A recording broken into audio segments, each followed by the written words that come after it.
매년 12월 1일은 세계보건기구가 정한 세계 에이즈의 날입니다. 네, 이와 관련해서 세계 에이즈의 날 기념 세미나가 열렸는데요.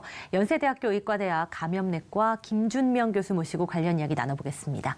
교수님 안녕하세요. 안녕하세요. 네, 귀한 행사 잘 마치셨습니다. 지난 27일이었죠? 네. 이 세미나에서 어떤 내용들이 좀 논의됐나요? 말씀하신 것처럼 이제 12월 1일은 세계 에이즈의 날로 정해져 있는데 네. 이날은 전 세계적으로 에이즈의 그 확산 위험을 알리고 또 에이즈의 정확한 정보와 네. 그리고 또 예방의 중요성을 알리기 위해서 세계보건기구가 정한 날입니다. 네. 매년 이제 이날 세계보건기구에서는 이날을 기해서 아주 에이즈 예방에 있어서 아주 중요한 이슈, 주제를 갖다 선정해서 제시하는데 네. 금년의 경우에는 Community Makes Difference 이런 주제를 제시했습니다. 이 뜻은 과거에는 이제 정부와 지방자치단체가 네. 에이즈 예방을 위해서 많은 노력을 해왔지만은 네. 이제는 이 땅에서의 어떤 에이즈 유행의 종식을 위해서 네.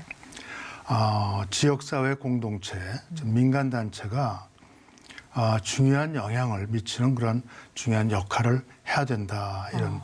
이런 취지로 이슈를 제정했습니다. 네.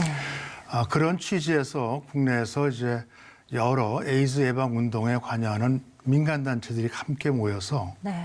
27일 날 우리나라에서 가장 심각한 그 에이즈 위험에 처해 있는 우리 청소년들을 위해서 네. 과연 어떠한 효율적인 예방 운동을 해야 할 것인가 여기에 관해서 심도 있게 논의하는 그런 행사를 가졌습니다. 네. 자, 교수님 이제 이 에이즈 하면 세계적으로 많이 염려하고 걱정해서 감소 추세를 지금 이어가고 있는 유독 우리나라는 지금 굉장히 증가 추세가 되어져 있는데 그 원인 이유 참 충격인데 어떤 게 있을까요? 맞습니다. 세계보건기구 또 UNAIDS가 그동안 이제 여러 나라에서 아주 효율적인 그 예방과 치료 사업을 벌임으로써 네. 1990년대 중반 이후부터 전 세계적으로 매해 그 신규 에이즈 감염인 수가 아주 괄목할막하게 줄어드는 그런 고무적인 그런 역할을 해왔었는데 네. 유독 우리나라에서만 예기치 않게 최근에 에이즈 신규 감염인 수가 가파르게 증가하고 있는 겁니다. 네.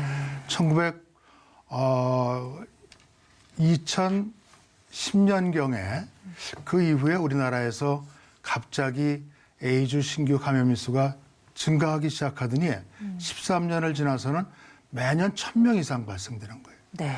최근에는 매년 1,200명씩 이렇게 많은 수에서 발생이 되고 있는데 우리나라가 다른 나라에 비해서 교육 수준이나 또 국민들의 의식 수준이 다 높지 않습니까? 네. 그리고 우수한 의료 환경을 갖고 있음에도 불구하고 그렇죠. 그런 높은 수에서 발생되는 것을 봤을 때 정말 경악을 금치 못하는 그런 놀라움을 느끼고 있습니다. 네. 그런데 더 중요한 것은 이렇게 발생되는 그런 신규 감염인 수의 많은 수가 젊은 층에서 청소년들 중에서 발생이 이루어지기 때문에 우리나라에서 가파른 증가가 이루어지고 있다는 그런 사실을 볼 때 많은 사람들이 염려와 근심을 갖게 되는 것입니다. 네. 굉장히 걱정이 됩니다. 젊은 층에서 증가하고 있다는 것만으로도 좀 문제인데 맞습니다. 청소년들도 지금 네. 여기서 예외가 아니다라는 것이 더 큰 충격을 주는데요. 통계 자료가 좀 입증을 하고 있는 사실이죠? 네. 그 매년 이제 신규 감염인들을 연령별로 구분해서 그 분포를 알아보는데 네. 10년 전만 하더라도 주로 30대와 40대에서 많이 발생이 되어 왔습니다. 네. 그리고 20대는 한 20% 정도로 발생이 되어 왔었는데 네. 현재는 30대, 40대는 도리어 줄어들고 있고 네. 20대에서 가파르게 증가하면서 거의 한 35% 정도에서 발생이 되면서 모든 연령층에서 20대가 가장 높게 발생되고 있습니다. 네.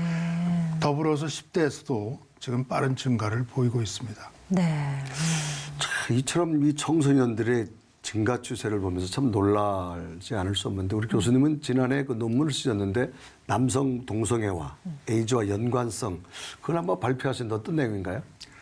네, 작년에 21개 전국의 대학병원이 함께 모여서 거대한 그 국가적인 사업인데 한국의 HIV 에이즈 코호트 연구 사업을 벌여서 그 결과를 발표한 바 있었습니다. 네.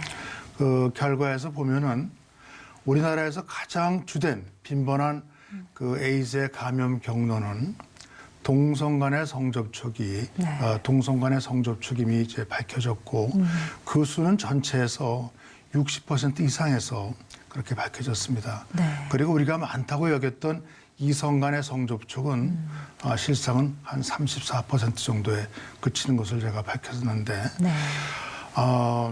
중요한 것은 이제 이러한 그 경향을 연령별로 이렇게 봤을 때 젊은 층으로 갈수록 이러한 동성 간의 성접촉의 비율이 증가돼서 이 10대와 20대를 합친 군에서 보니까 70% 이상에서 네. 동성 간의 성접촉이 있었고 10대만을 갖다 구분해서 본다면은 93%에서 이러한 동성 간의 성접촉으로 감염되었다는 것이 밝혀지면서 정말 놀라움을 금치 못하는 그런 결과를 알게 되었습니다. 네. 이러한 연구 사업은 과거에 이제 많은 감염인들이 남성 중심으로 거의 90% 이상 대부분이 다 남성에서 감염되면서 이것이 동성 간의 성접촉 때문에 이루어지는 것이 아닌가 이렇게 우리가 예측하고 추정을 해왔었는데 이것이 이제 이번 연구 사업을 통해서 객관적으로 증명되었다는데 그 의의가 있다고 하겠습니다. 네. 10대의 경우에 90% 이상이 이 동성 간의 성접촉에 의해서 감염이 된다. 굉장히 이것도 충격적인 네, 수치인 것 맞습니다. 같아요. 교수님, 이제 저희가 예방도 해야 될 거고요. 지금 좀 잠재적인 위험성을 가진 분들 또 어떻게 해야 되나 걱정하시는 분들도 좀 있을 것 같은데 검사 얘기를 좀 해볼게요. 뭐 일반적인 피 검사로 저희가 뭐 이 부분들을 확실히 알 수 있는 건가요? 맞습니다. 에이즈 검사는 통상적으로 혈액 검사를 통해서 이루어지는데 네. 어려운 검사가 아니기 때문에 모든 병원이나 의원 그리고 보건소에서도 또 에이즈 예방을 담당하는 민간단체에서도 다 우리가 할 수가 있습니다. 네. 그리고 보건소에서는 특히 익명 검사를 통해서도 이러한 검사를 해주고 하고 있습니다. 네. 그리고 본인이 자가 검사 키트를 통해서 검사를 할 수가 있는데 약국이나 인터넷을 통해서 구입을 해서 집에서 손쉽게 검사를 할 수가 있습니다. 특히 이 검사는 혈액뿐만이 아니라 구강 내 점막을 통해서도 검사를 할 수가 있기 때문에 많은 이점을 갖고 있습니다. 그래서 이러한 감염이 의심되는 사람은 물론이고 건강한 사람도 이제는 정기적인 신체 검사를 통해서 이러한 혈액 검사를 하는 것이 아주 바람직하다고 생각이 됩니다. 네. 자, 모든 질병은 뭐 걸린 다음에 처리 받는 것보다도 예방이 참 중요하잖아요. 이런 예방 방법 어떤 게 있을까요? 가장 중요한 것은 위험한 성접촉을 피하는 것입니다. 네. 그중에서도 가장 위험한 동성 간의 성접촉을 피하는 것이 가장 중요하죠. 네. 그래서 우리 젊은이들에게 특히 청소년들에게 에이즈에 있어서 동성 간의 성접촉이 가장 위험한 행위란 것을 알려주면서 그들에게 다양한 그런 홍보 프로그램도 중요하지만은 우선적으로 학교 보건교육을 통해서 이러한 위험 행위를 교육하고 홍보하는 것이 중요하다고 생각이 됩니다. 자, 정말 이제 뭐 특히 요즘 뭐 스마트폰을 보니까 그런 어플도 많이 깔려 있는데 그런 것도 굉장히 우리에게 잘 청소년들이 조심해야 될 그런 부분인 것 같습니다. 맞습니다. 자, 과연 우리가 이제 이 시대에 우리 자녀들에게 이 청소년들에게 하나님의 말씀으로 잘 분별할 수 있어서 정말 저들이 건강에 자잘할 수 있도록 우리 기성세대들이 잘 준비해 줘야 될 것 같습니다. 맞습니다. 오늘 말씀 고맙습니다. 교수님. 네.